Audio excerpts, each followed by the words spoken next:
I was barely conscious when my phone glowed at 2 a.m., and those 9 words destroyed everything I believed about my family. I murmured them aloud, reading again with my pulse racing. Take your sister and leave. Don't trust your mother. I didn't hesitate. I acted. Hoodie, sneakers, backpack. Instinct guided me. Ivy was still asleep when I pressed my palm over her mouth and told her we needed to go, so she did. But what awaited beyond our window wasn't just fear. It was evidence that my father wasn't the only one who was awake.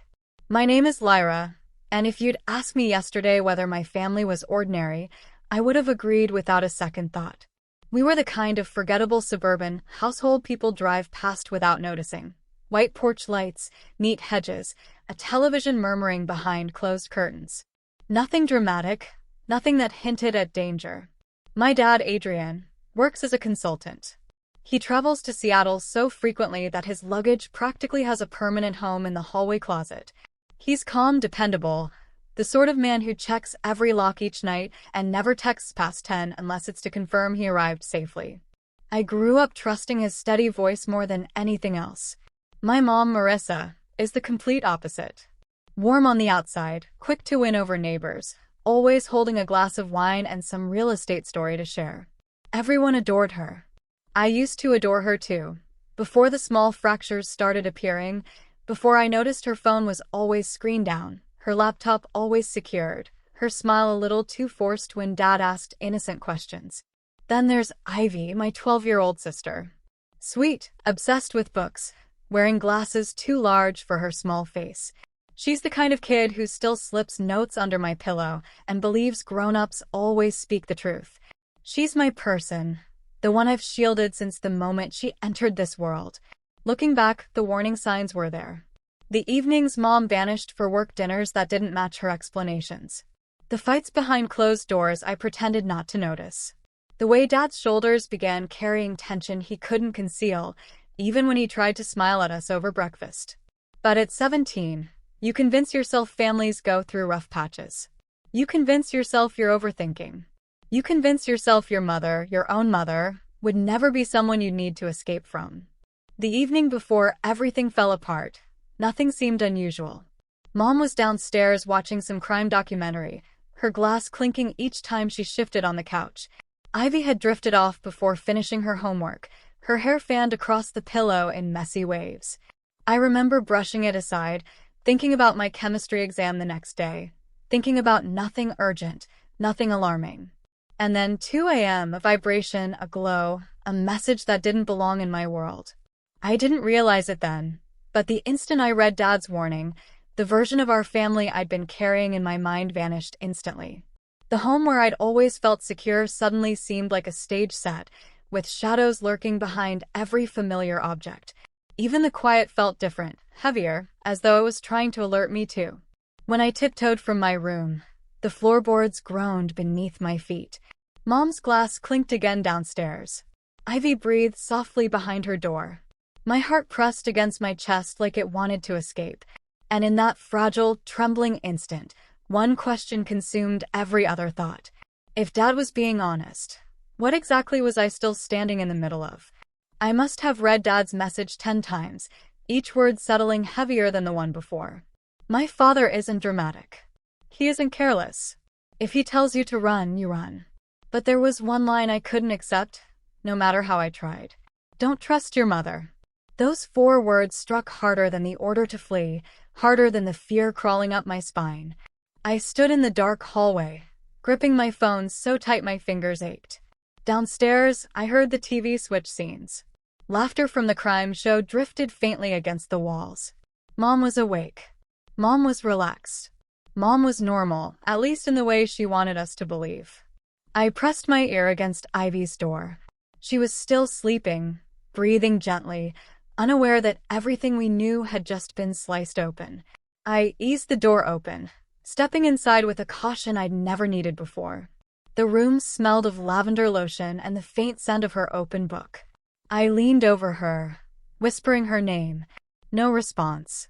Ivy sleeps like a rock. I touched her shoulder. Still nothing. Finally, I covered her mouth with my hand and shook her firmly. Her eyes flew open, wild with panic, until she saw it was me. "Don't speak," I whispered. Dad texted. "We have to leave." She blinked up at me, confused, glasses still on the nightstand. "What? Why?" "I'll explain later. Right now, move." I grabbed the hoodie draped over her chair and helped her pull it on over her pajamas. Her hands trembled, but she didn't argue. Ivy trusts me the way other kids trust fire alarms. When I go off, she moves. I stuffed a few essentials into her backpack. Water bottle, a book, her inhaler, then slung it over my shoulder with my own. Beyond her window, the backyard stretched out as a dark expanse of shadow. I'd climbed out this window a handful of times to meet friends, but tonight felt nothing like those secret adventures. Tonight felt like stepping off the edge of something with no visible bottom. I pushed the screen out quietly. It landed in the mulch with a soft, muffled thud. Ivy hesitated at the sill, eyes wide. "Is Mom in trouble?" she whispered. The question cut straight through me. "I don't know," I said. "But Dad says we have to go." As I helped her lower herself toward the drop, a floorboard creaked behind us. A heavy one. Not the kind that squeaks under your own shifting weight. The kind that reacts when someone is approaching. I froze. Ivy froze. Then another creak, closer. My throat tightened as I realized Mom wasn't on the couch anymore. She wasn't laughing at some crime show. She was moving, slow and deliberate, up the stairs. I didn't wait to see her face. I dropped into the mulch, caught Ivy when she tumbled after me, grabbed her hand, and sprinted into the darkness before the footsteps reached the top of the stairs. We didn't stop running until the cold air stung our cheeks, and the house shrank behind us, just another quiet outline in a neighborhood that had no idea a family was fracturing inside it. Ivy gripped my hand, her breathing sharp and uneven. The street was deserted. Only the soft hum of a street lamp and the rustle of dry leaves skittering across the pavement. It was almost serene, if not for the dread pressing against my ribs. "We need somewhere with lights," I whispered. "Somewhere public." The 24-hour convenience store sat 3 blocks away, glowing faintly like a weary lighthouse.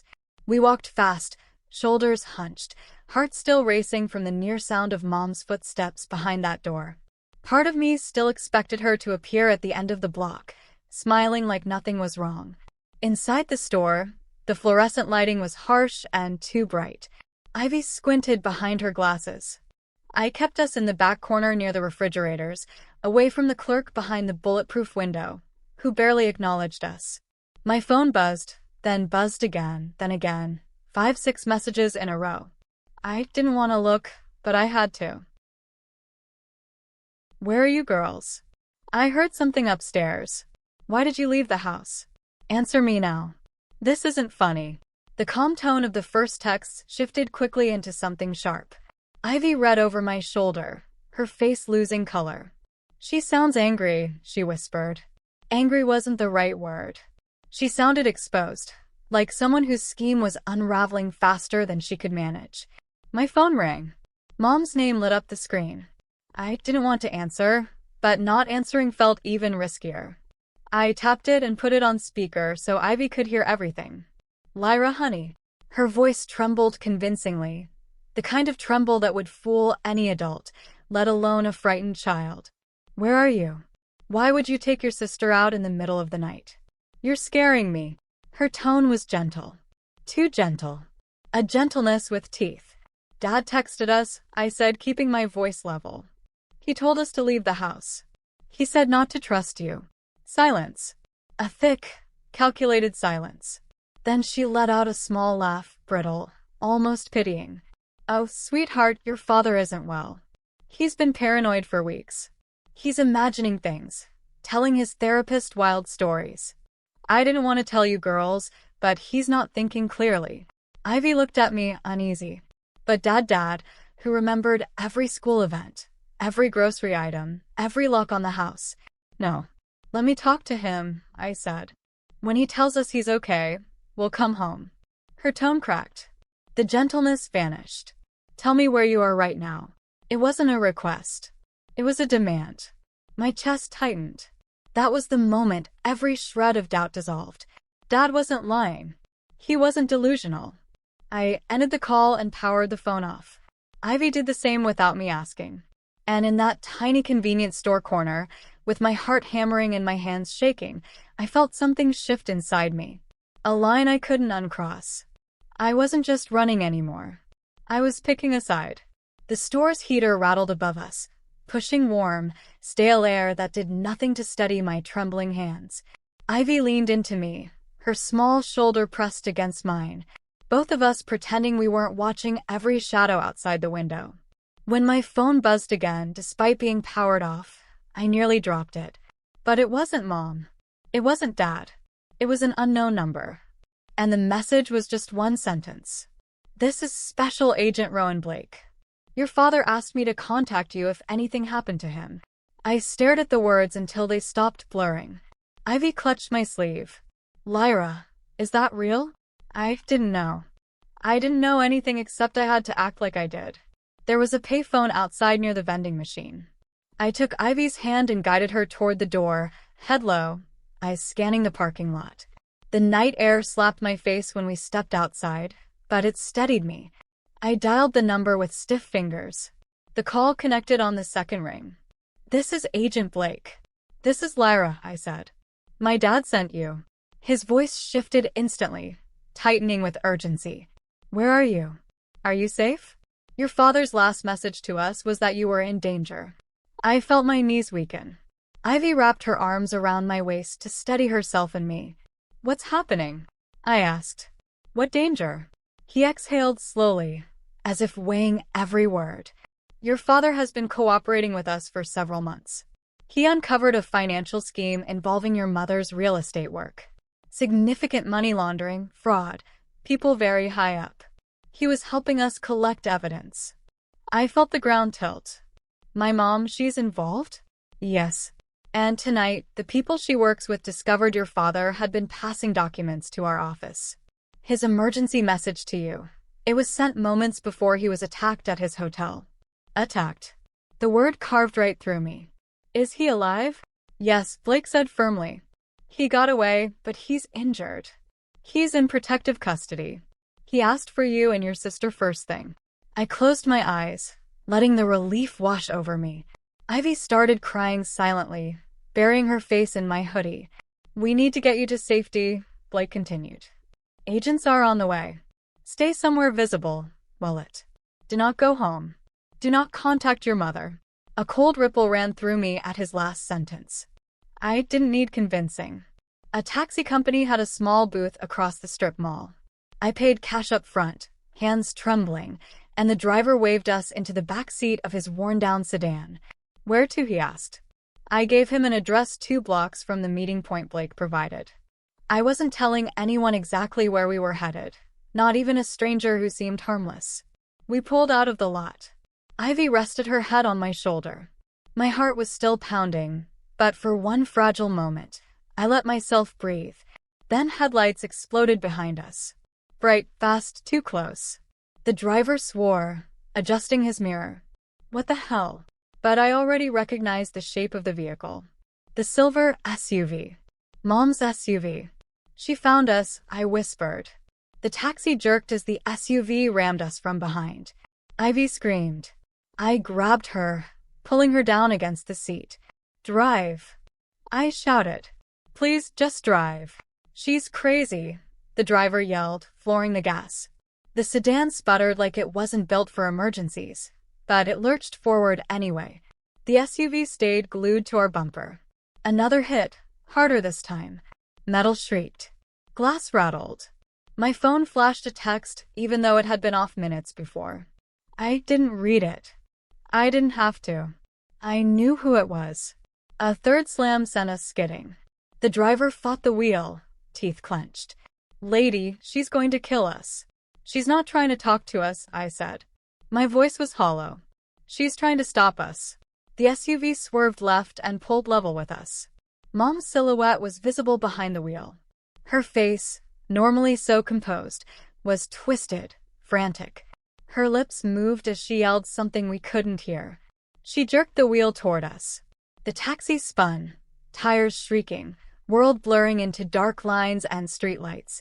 We hit the grassy ditch with a bone-crushing jolt. Airbags exploded, slamming into me. The driver's head struck the window. Ivy cried out, folded against my side. Move, I gasped. We have to move.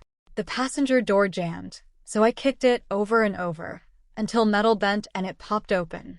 I shoved Ivy out first, then crawled after her.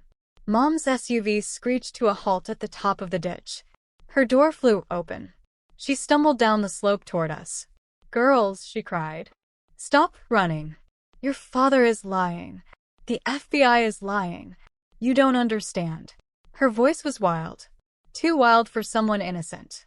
Too wild for someone with nothing to hide. I grabbed Ivy and sprinted toward the drainage culvert under the road. Mud splashed up our legs as we crawled inside. The metal tunnel was cold, echoing every terrified breath. Behind us, Mom's footsteps pounded closer. Lyra, she screamed, voice cracking. I am your mother. But the truth was finally louder, and it was the only thing I trusted. We crawled until the tunnel opened on the other side of the road. Sirens wailed in the distance, closer, closer. Ivy and I pushed through the tall grass until flashing red and blue lights cut through the darkness.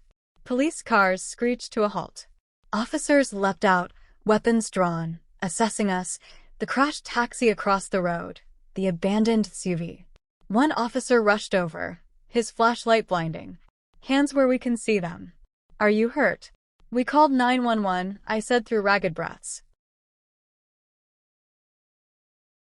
She tried to run us off the road. Our mother, she's dangerous. Everything happened fast.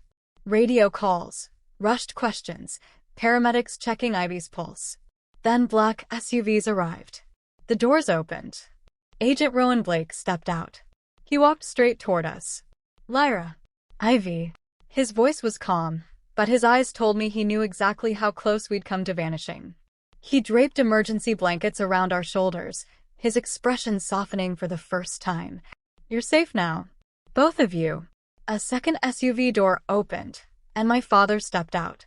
He moved slowly, one arm in a sling, bruises shadowing the side of his face. But he was alive. Alive. Ivy bolted into his chest, sobbing. Dad wrapped his good arm around her, pulling me in with the other. For a moment, the three of us stood there in the beam of police lights, shaking, broken, but together. I'm so sorry, he whispered into my hair. I never wanted you to be part of this. I should have told you sooner. I thought I could protect you without dragging you into danger. But you did protect us, I said. My voice trembled but didn't break.